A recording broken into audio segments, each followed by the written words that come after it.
Felix's presentation, and this is going to be the perspective of a forester in the Cure and Healing Forest. And Felix has been head of the Neu-Pudagla Forestry Office on Usedom since December 2015, and Germany's first curative and healing forest was opened in his forestry office in 2016. And you could say that many special features of the Usedom forest have given him a lot of practical experience in the field of health and nature, as well as in environmental education and tourist hotspots. Please, Felix, start. Thank you, Katrina. Can you all hear me? Mm-hmm. I guess so. Can you all see my presentation in full screen? That's perfect. Usually I broadcast out of the forest, but the internet connection is not so good there. So I stayed in the home office to give you an insight of what we did on the Isle of Usedom as the Forstamt Neu-Pudagla that we are. The first thing that you see is a little insight to what happened during this international congress that we had in 2017 with a very famous Japanese forest bathing professor whose name I don't know now and I would not be able to pronounce.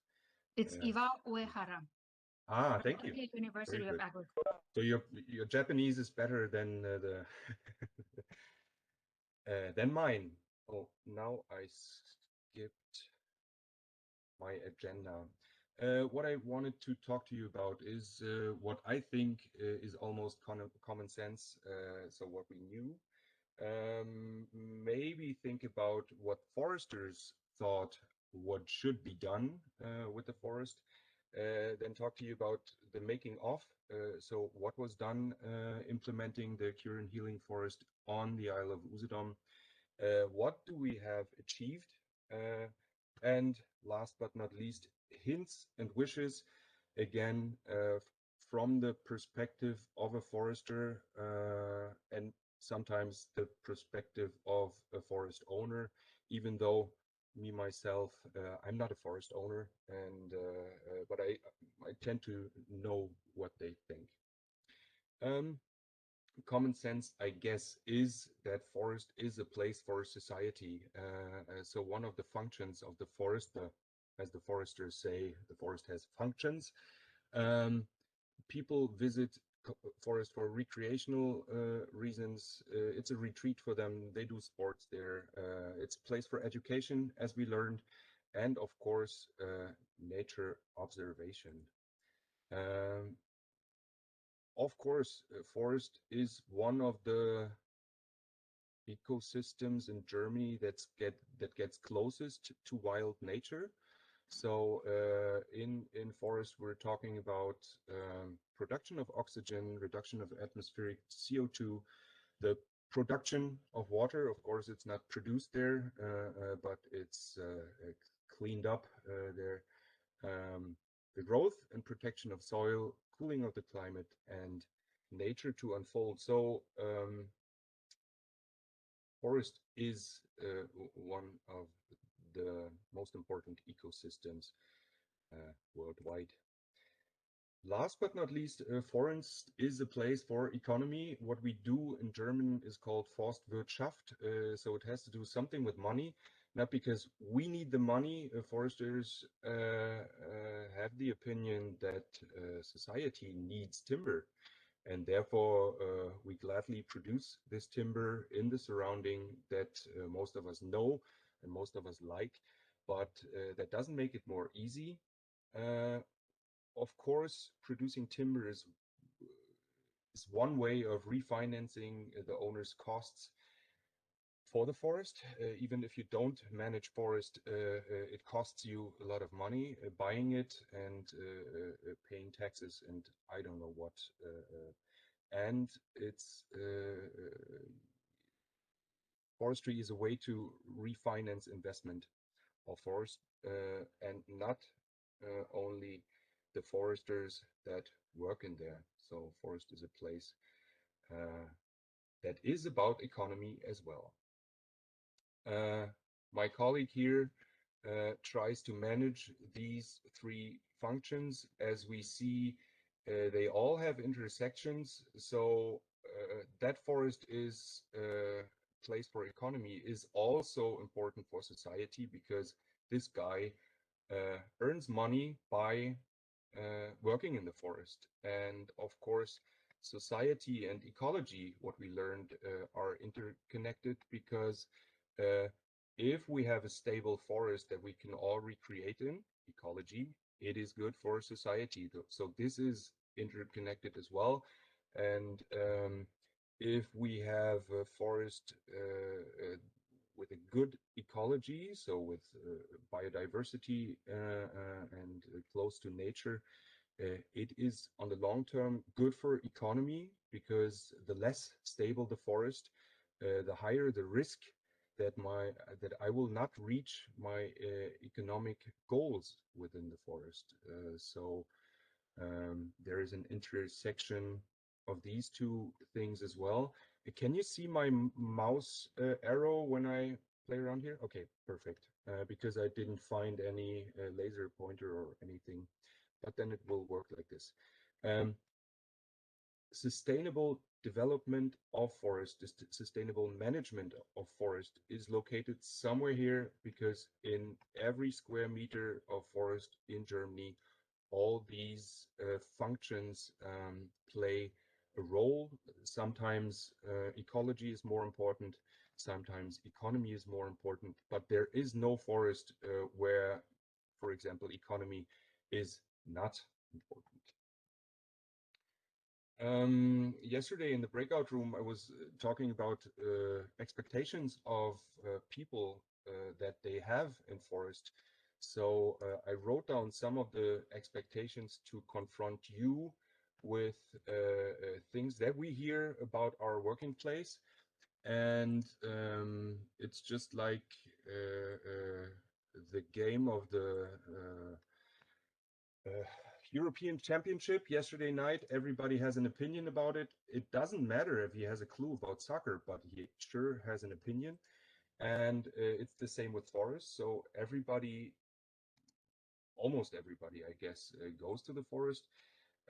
Most people have an opinion about forest, and they don't forget to confront us foresters with their opinion about forest.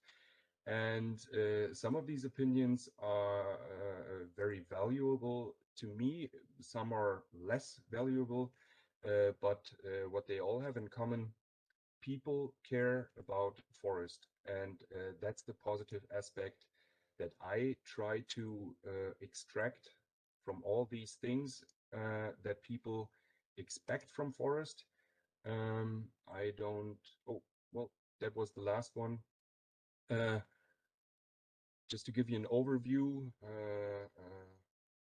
most of the things that people expect from forest don't have any refund for the forest owner. So expectations are not connected to direct income for the guy who owns the forest. To get you an insight for Mecklenburg-Western Pomerania, the state that I work for, the state that I work in, we are a mainly rural area on the northeastern outlines of Germany with pretty few industry, but rich nature. That's why we have big tourist industry, as you can see here, about 130,000 employees. Mecklenburg-Western Pomerania has 1.6 million inhabitants, so almost 10% of these inhabitants work in tourism. Almost 10% of the inhabitants work in health economy, so that is a global player for us as well. And those two shareholders are interconnected very strongly.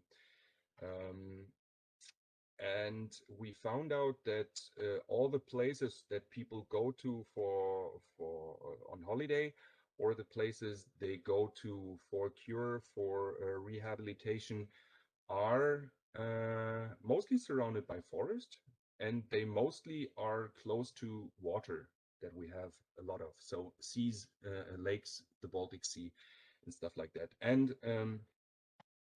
to complete the picture, forest and timber cluster in Mecklenburg-Western Pomerania has about 12,000 employees, and our value added is not as big as from the other shareholders. So looking at Mecklenburg-Western Pomerania, there is a lot of forest in the eastern part of the coast of the Baltic Sea. So these are regions where a lot of tourists and a lot of rehabilitation centers are. And the second place where this is concentrating is our lakeside, the Mecklenburgische Seenplatte, where you can see there's a lot of lakes and a lot of forest. All the green areas are forest areas. So this is where it's concentrating. What was our intention? What did we think would happen when we think about people getting more healthy in the forest? Our main goal is to manage a forest to achieve sustainable development. That's what I said. Therefore, we have to consider the present and the future needs of society. And as I said earlier, if a tree grows 150 years, nobody can say now when I plant it, what are the goals and the needs of society in the future? So that's just not predictable. So we tend to yeah, produce a very diverse forest to be prepared for anything that can happen in the future. Like as I said, 150 years ago, forest was not the place to be. And nobody was in the forest, and nobody thought about going to beaches and taking a swim in the Baltic Sea or anything. So when colleagues of mine planted trees 150 years ago, they didn't think about meditation on the stem of a beach or something like that. And of course, it is our goal to find ways to create an income for the forest owners because it's a big area we have to manage. It's a lot of costs that developed by this management. So we have to be creative to find an income. There was a study just published in Mecklenburg-Western Pomerania. The cover you can see here. I put a link underneath where you can download this publication that is handling or trying to find out how to refinance common goods. And we wanted to say positively, so it's not about non-timber products. We talk about welfare products of the forest. But it's hard to find out what is the price of ecologic benefits and what's the price of benefits for society. I posted the questions of do goods with no price have a value? And yeah, what's the value of priceless goods? I mean, what's the value of clean air and clean water? Within this publication, there is a table that you can see here that shows different researches on that try to find out what's the value of recreation. And one method to find out is to find out how much did people pay to get to the forest that they want to recreate in.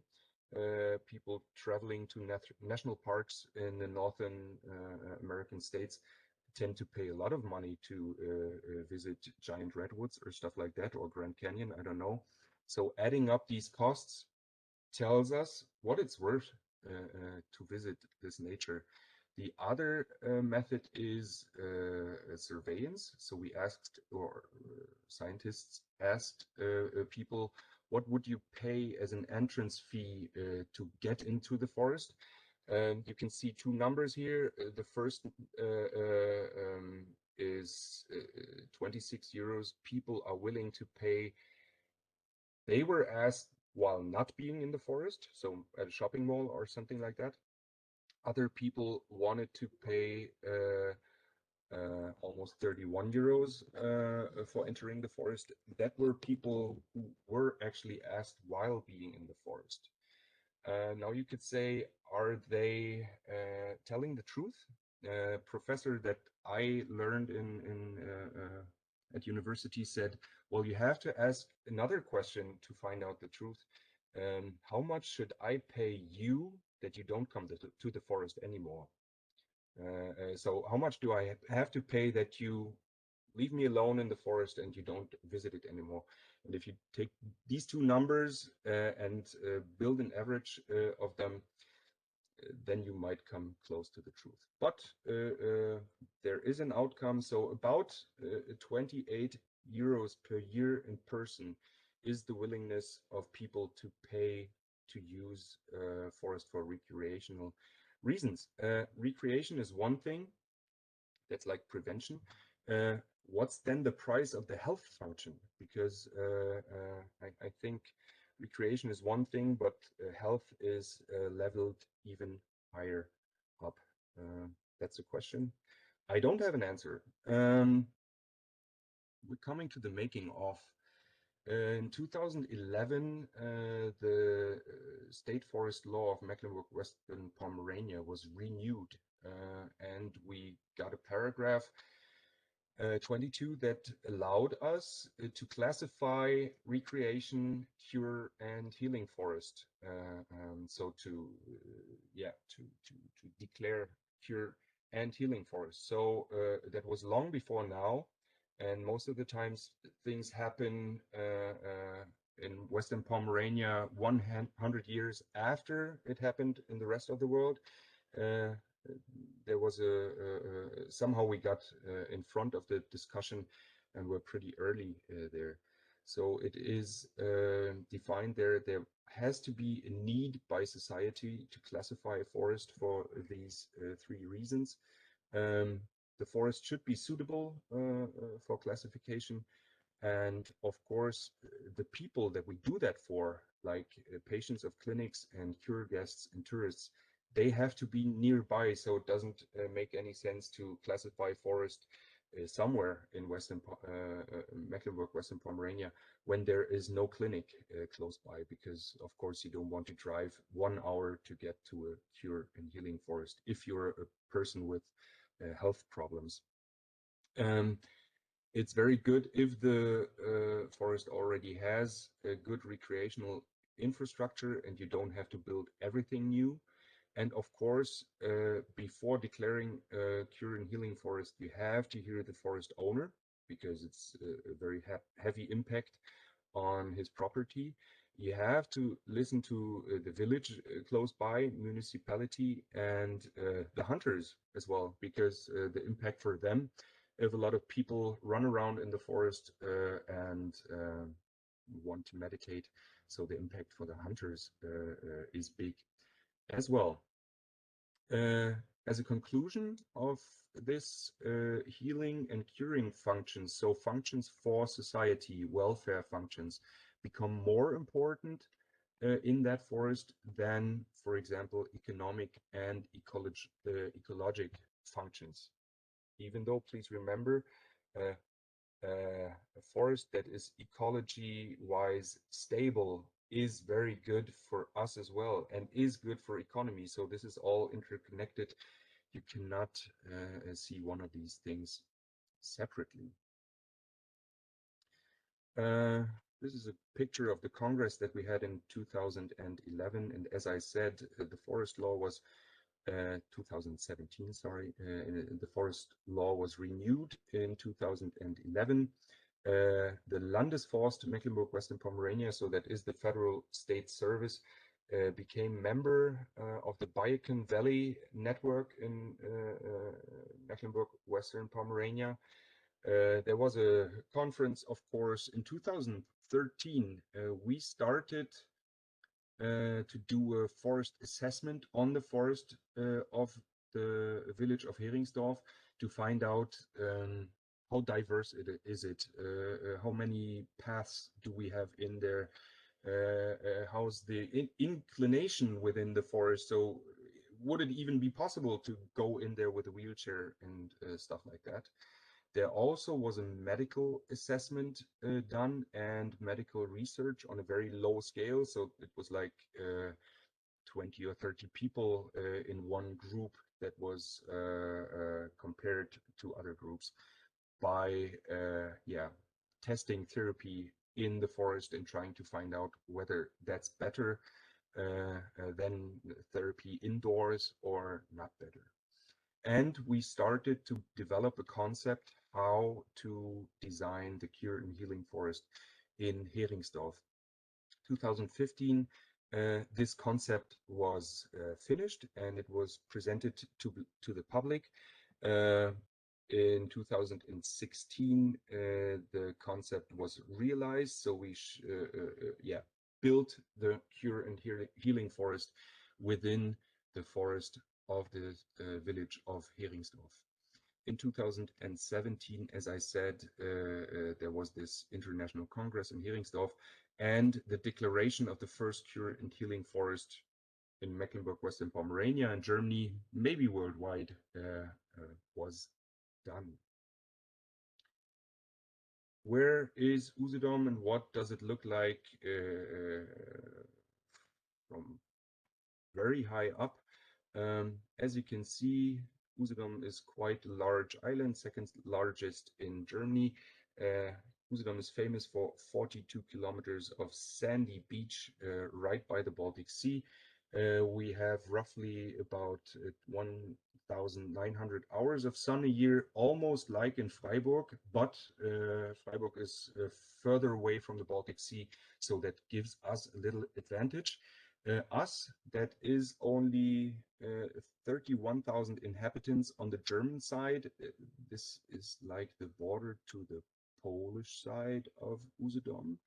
So we have 30,000 inhabitants here, and we are very lucky to have 1 million tourists per year that come visit this very beautiful island. Yeah, you are closer to the Mediterranean, but we don't need that. The Baltic is very nice as well. So on this island, we have about 12,000 acres of forest, and the forest we're talking about now is situated, no, sorry, it's situated here, right by the villages of Bansin, Heringsdorf, and Aalbeck, close to the Polish border, and that's a close-up view. This forest belongs, so it's owned by the village of Heringsdorf, roughly 260 acres of forest. And as you can see, there is a historic path infrastructure here. So recreation in this forest has a long history. There used to be tennis sites in the forest. There used to be special benches for sitting down, and every one of these paths has an historic name. So there's a long tradition of taking walks in the forest in the village of Heringsdorf.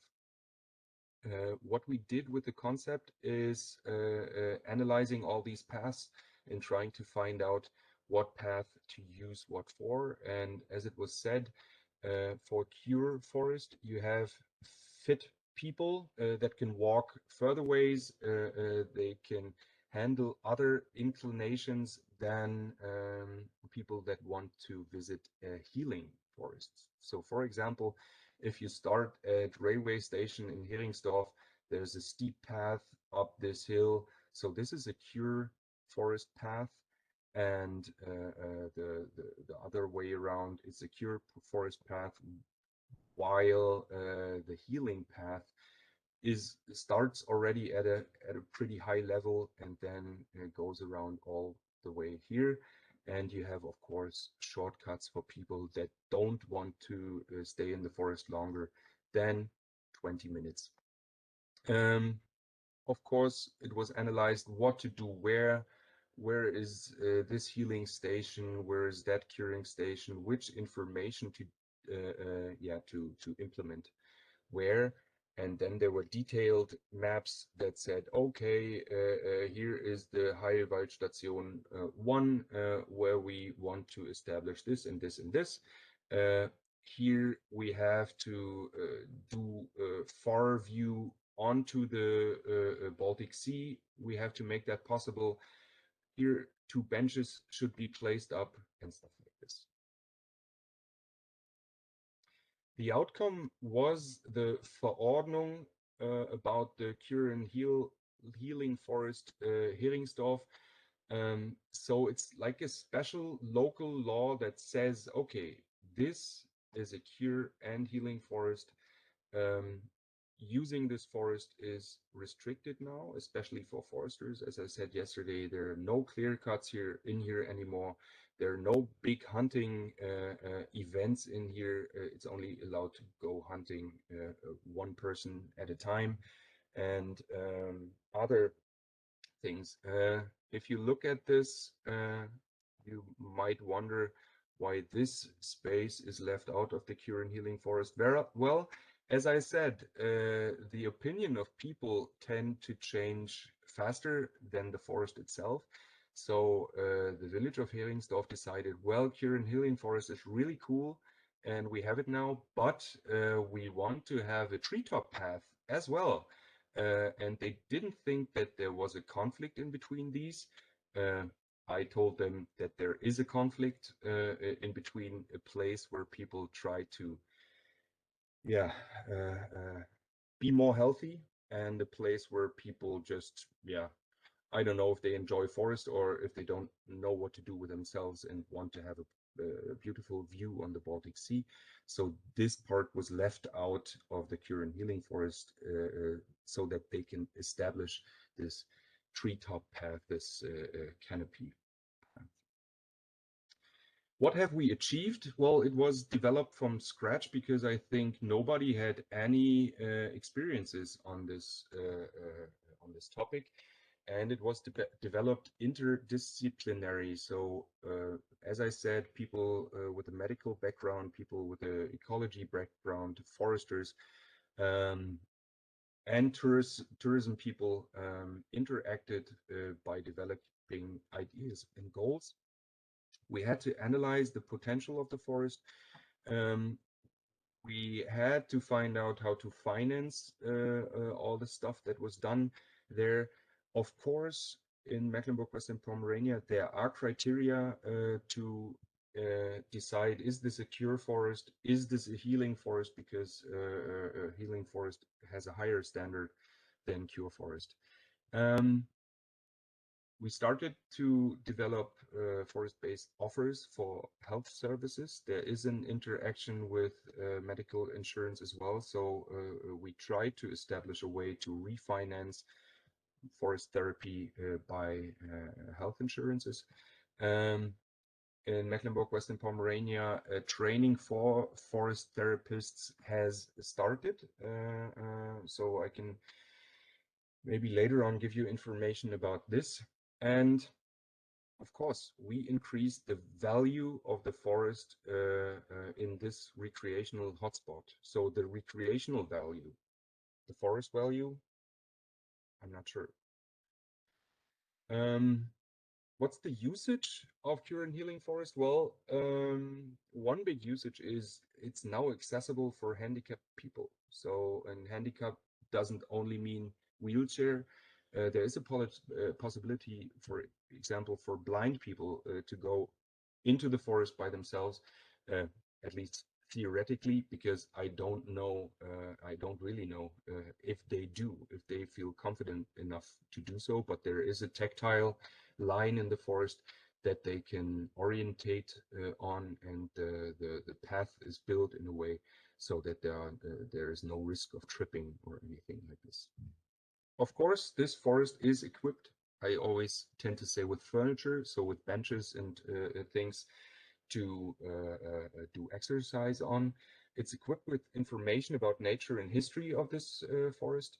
There is a lot of excursions in the forest, and I think the frequency of usage by society has raised. And I would say, okay, this individual use probably is cure. Is there therapy in the forest? I don't know. I don't have anybody who asked me if he's allowed to go inside and do therapy there. Is there misuse? Yes, of course. There is misuse. So the first one to look if the path is well done was a horse rider that used the path for yeah, leaving horseshoe prints on this new path. The use of cure and healing forest, well, the public is more sensible for this topic. There is a lot of scientific research done on this topic. The forest is protected even more than it was before by this yeah, label of cure and healing forest on this forest. Is there a higher income for the forest owner? Not directly. My fear, sometimes I think this forest is only used as a scenery, so like a nice spot to do some exercise in, and not really part of the therapy. But I'm not sure. And as I said, I'm not even sure if there is any therapy inside this forest. Hints and wishes of a forester. Well, what we did was learning by doing. And now, and that was what we found out in the discussion as well, it's about marketing of this idea and as well protection by ensuring a certain quality and establishing certain standards so that if we talk about healing forest and or cure forest, that we all talk about the same thing. To do this on a national scale is not so easy. International scale, probably even worse. Still, the forest owner and forestry needs a refund for the things that they give to society. That is our opinion. And especially because the potential of income out of forestry has decreased in this cure and healing forest. You cannot do standard forestry in there anymore. You have to take care of the infrastructure that was established there, and of course you have to take care of the visitors. So by announcing a cure and healing forest, we announce something that is special. And if people come in there and see damaged roads and they think, oh, this doesn't look nice, then there is a lot of criticism for what we do there. I think it's very important to enforce forest therapy, so to educate people as forest therapists, because I'm not a big fan of like putting up a sign saying, okay, do 5 push-ups and then you're healthy.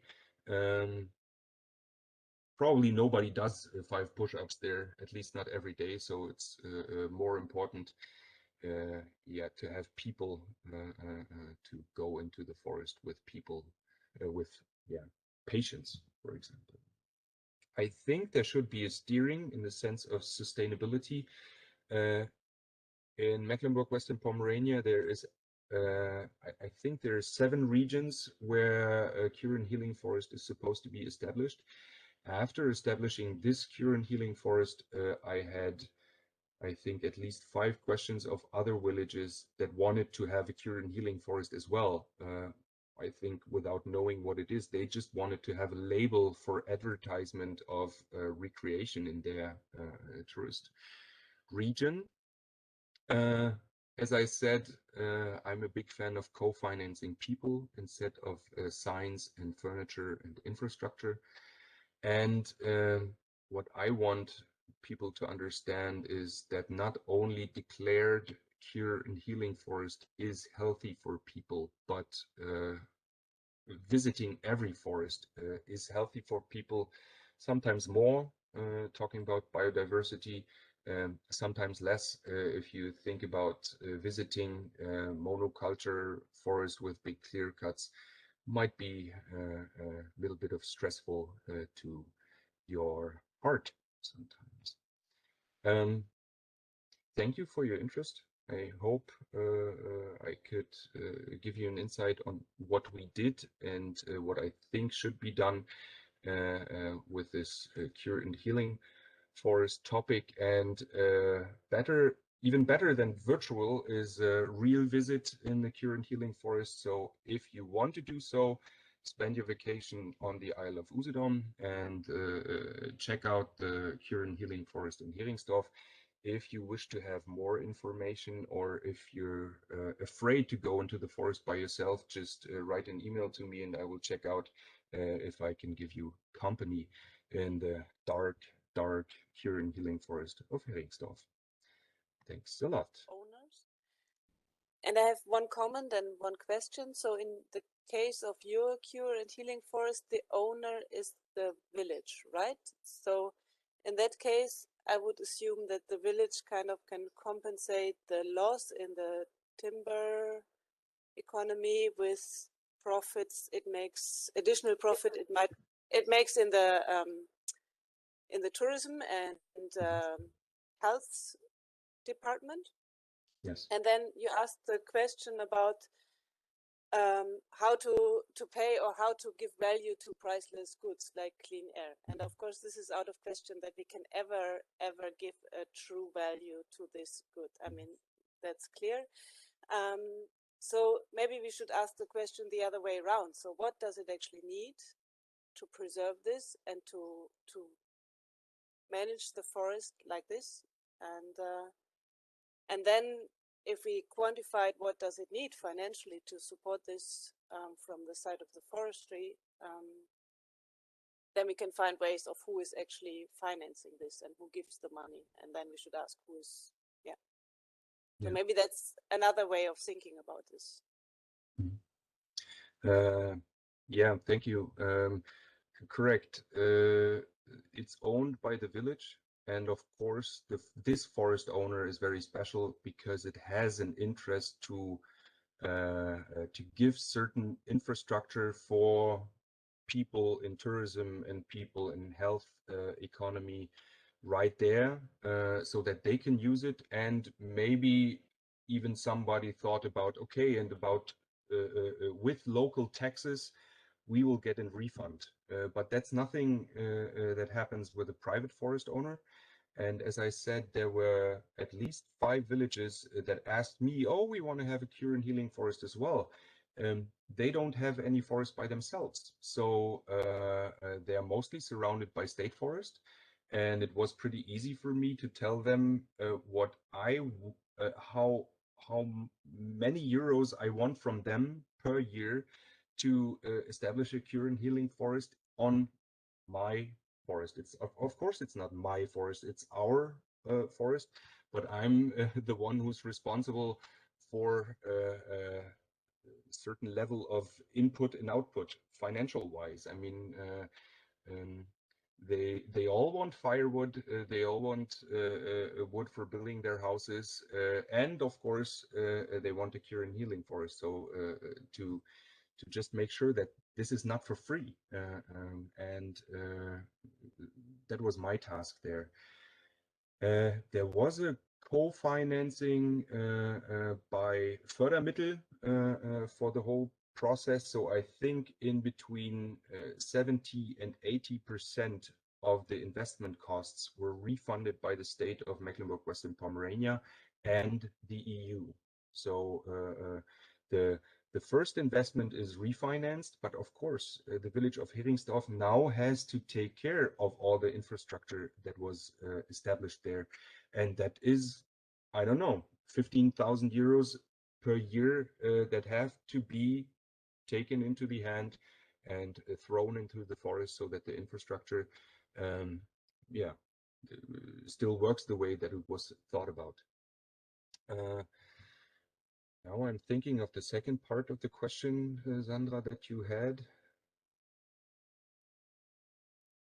No, I think it was about the different functions of forests, and well, There is a very famous quote, forestry is not about trees or forest, it's about people. So of course, uh, if society decides that I'm a manager of healing forest, well, then I am. But I always have to remind society that they want at least 1,000 other things out of the forest as well.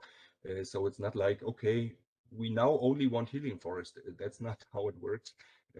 Forest has a lot of positive aspects for us, and this has to be managed.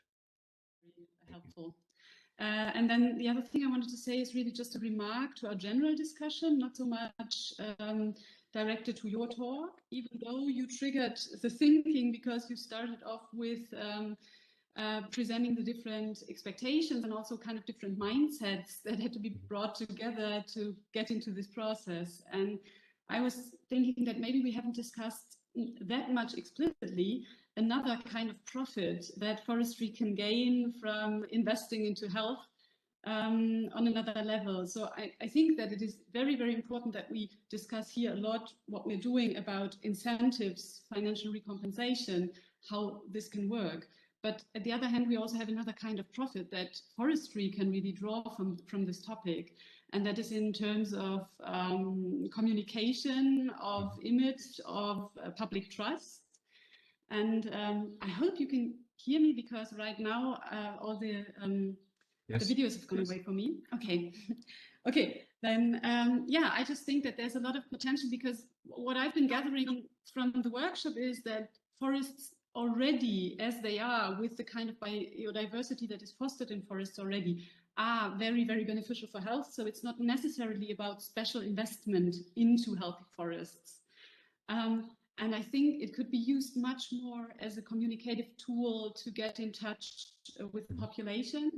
And not only, well, on the one hand, to have this positive communicative effect, because forestry has much been under communicative stress in these past years and sometimes under attack or losing public trust. And here is something which could really be embraced more to say, these are the positive things that we do for society, and we want to be in communication about that with you all, with the population. But then also it is certainly about a chance for maybe changing or thinking about the self-perceptions within forestry, because as long as foresters really identify with this timber-focused model of forestry that used to be, it is under threat from all kinds of directions, not the smallest one being climate change. And so I think here's a real potential if, for example, all these, we've been talking here about how to get people into the forest and give them information about the health benefits. But I think it might be just as important to have foresters included into this conversation and have them be the ambassadors for the topic of healthy forests, or health benefits of forests for society. So this is more of a general comment to maybe kind of not a blind spot of our discussion during the workshop, but what maybe we should look at also really intensely, how we can draw benefit, profit, whatever from that. Yeah, thank you. One thing that I didn't want to write down, but I still want to say it. I was talking about the shareholders that developed that idea with us. So health economy and tourism economy. And you could see by just the numbers that I showed that they're actually more important than us, or at least they think they are. There is development of cure and healing forest in other federal states of Germany. And it's foresters from those countries or federal states that are calling me and saying, well, how did you do? Because it's only the tourist branch and the health economy branch going there and telling them how to establish cure and healing forests. So the foresters are, they were inside for a small time and now they're outside again. And so I'm very sure that we should be part of the discussion, not because we want to have the leading opinion about forest, but most of the times we're the ones to make wishes come true, if you want to say it this way. And I also think that other federal states might have a lot to learn from your experiences here. I have maybe looking at the time, I have only one technical question, because you said you have never heard of any therapeutical events actually happening inside the forest. Um, is is there a need for to get a permission for events like this? Because as I know it in Baden-Württemberg, we would say this is an organized event. There's also a commercial aspect, so you would need a permission. And or is this covered by the declaration of this forest? Because if it's not already covered, and I guess people who organize these events would be the guys from the Kur and Heilbad, the same people. So there should be there should be services offered also, not only infrastructure like you pointed out, because also that's what Stephanie said. We need this. The topic is very interesting, and there are big chances for the foresters, but we need credibility. So not only a sign and yeah. So the forest law says that organized events have to have a permit from the forest authority. For Heringsdorf, nobody asked for that permit, so I think either they just do it or they didn't ask. Of course, there is this forest is for forest therapy and for healing and for curing. So the individual use doesn't need a permit anymore. But for example, if there were to be 10 forest therapists running around in the cure and healing forest, then there needs to be a steering as well. I mean, if they both think, oh, now I take 10 people outside and meditate, and they both show up on the same spot in the forest, well, who will do forest therapy there? Who will go somewhere else? So we don't have that problem yet. But of course, you have to think about all these things. And of course, if you have one group that wants to meditate and one group that wants to do exercise, they don't fit together as well. So they have to separate. Do we do it like in other countries, and when just we step off and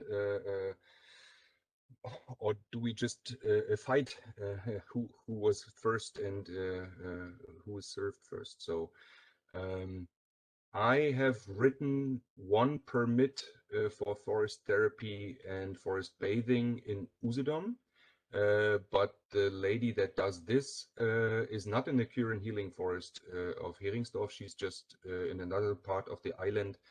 And of course, that's what Ulrich said. I checked what she is about to do. I try to find out what's her profession, because I don't need anybody in the forest that is planning misusage of the forest or telling the wrong things about the forest. I mean, there is a diversity of opinions, and that's good like that.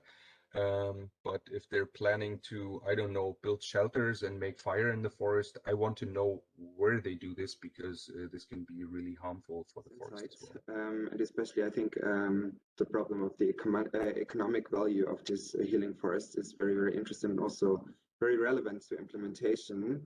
And that's why I was wondering. I mean, just coming from psychology, I know a bit what is required when, for example, establishing a certain form of therapy that is then also financed by health insurance, for example. And this is really very, very difficult. So you always need an incremental value of a therapy in order to get it paid by health insurance, for example.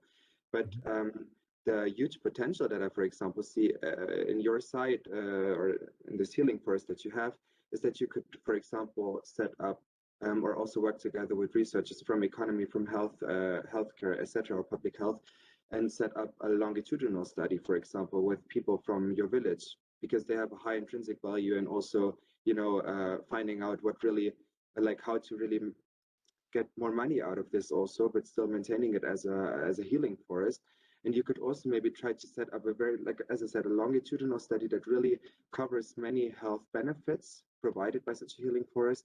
And then an economist could also probably come up with, financial benefits of such these health benefits then thereafter, because this is something that is lacking in most of these health studies. So you rarely have studies that expand 3 years, like a time frame of 3 years, for example. And that's why maybe thinking of like really a study that covers a long or like a bigger time frame might be very valuable here for also having an idea of how to get more money out of this. Just a thought that I had.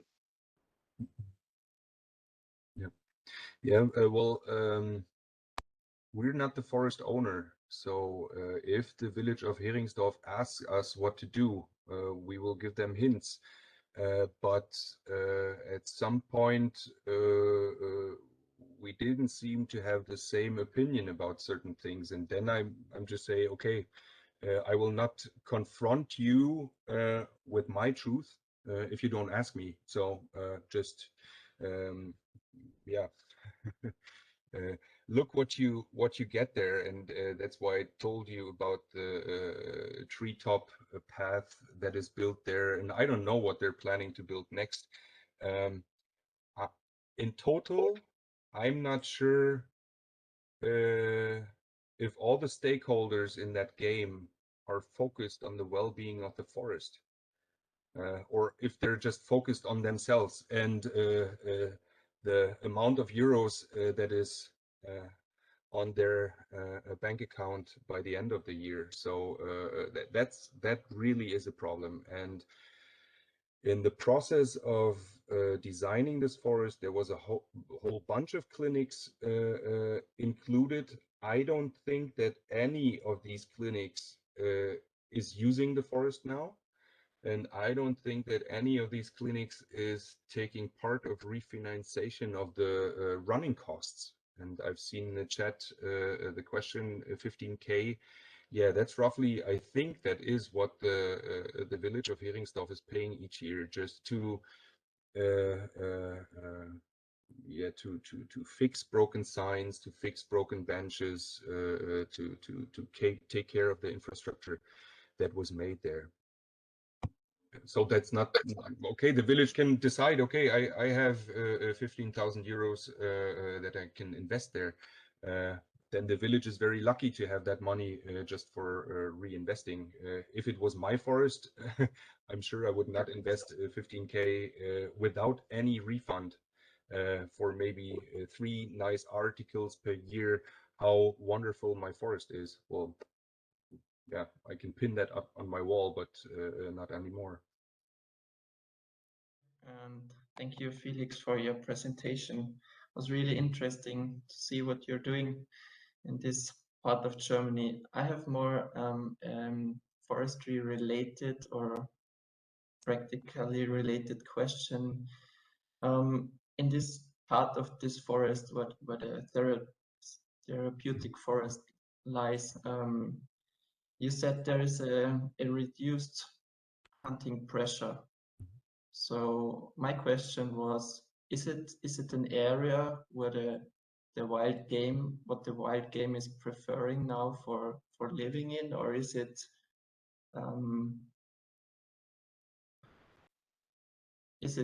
a problem with the talking of the well-being of the forest?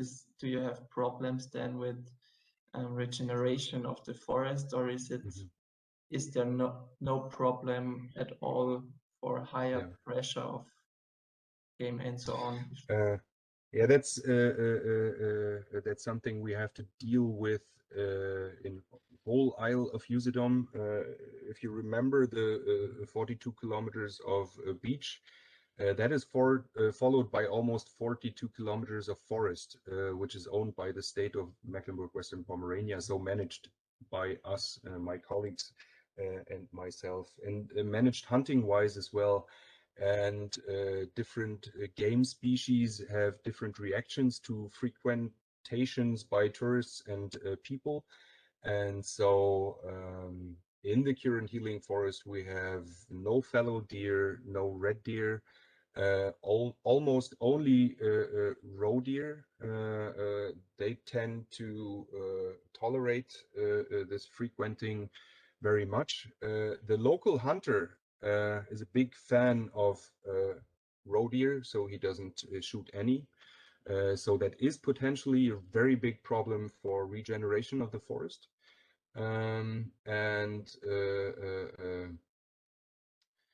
What do you call it? Wild boar is not a problem in this part of the forest, but in the less frequented parts as well. As you know, probably know, there's African swine fever coming near to Mecklenburg, Western Pomerania, so we're trying to reduce wild boar as much as possible, and we do this on our hunting grounds, private hunting grounds. Yeah, try to catch up, I guess.